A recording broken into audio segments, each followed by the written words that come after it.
What's up, guys? We're here with the Elite Rappers training class.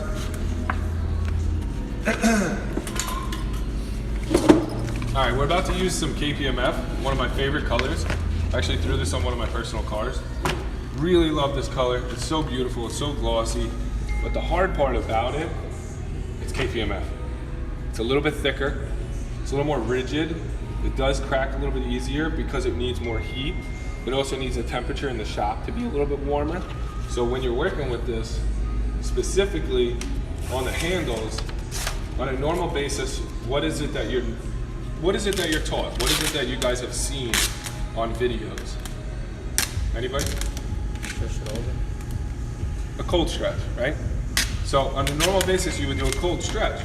But what did we say about KPMF? It's a harder material, needs a little more heat. Exactly, it's gonna need more heat, it's a little bit more rigid. So to get this to actually go around this, if you're just doing a cold stretch, you'll see right away, you're not getting it. You're not gonna get that pull that you're gonna get with your Avery material.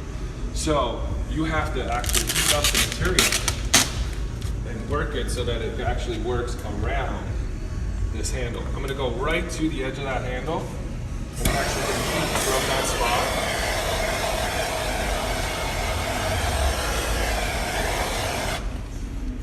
And now, just because it's really hot doesn't mean you have to pull on it like crazy.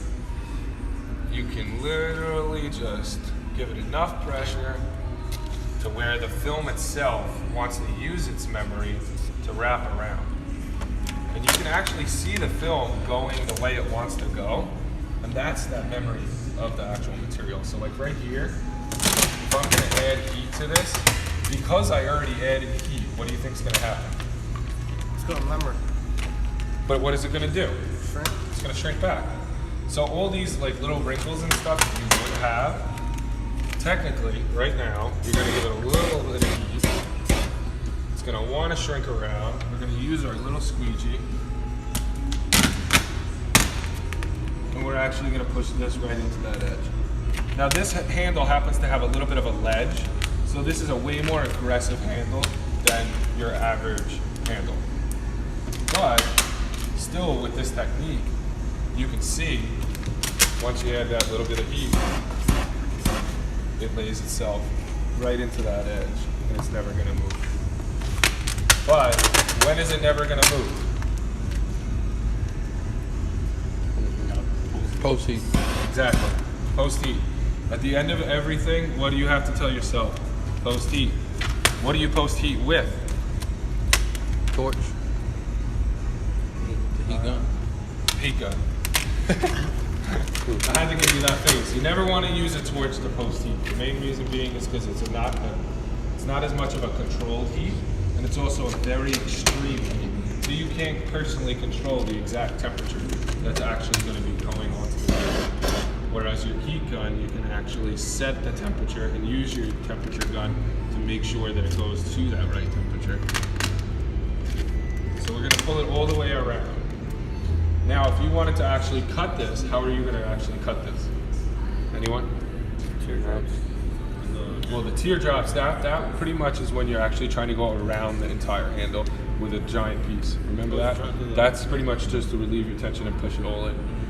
This is when you pretty much should have had, let's say, either tape or something around this, so that way you're not cutting the vehicle and not cutting the car. But what you're going to do is you're going to actually take this and pull this off so that it's not on the vehicle, and you're able to open the handle. And once you can open the handle, what can you then do?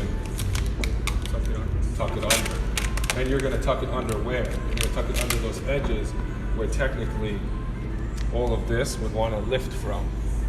But it's not going to lift. Why? Because you heated it on, because the memory actually went into that crevice. So it's actually worked into that area the right way and not forcefully. And now to do this, what would you put here? What's your best bet? A pen. A pen. Why is a pen the best bet? Because it's plastic, it doesn't stick to it. It's gonna act just like one of your tools. And it's not gonna cut the car, it's not gonna mess it up. If you put your knife, it's metal. But if you have a plastic knife that's an Avery knife, that happens to work actually very well. So just so I'm not wasting too much time, we're gonna go back to the class. Everyone's gonna pretty much go back to their stations And this is one of the stations that everyone has to finish. So we'll see. Thanks. Thanks.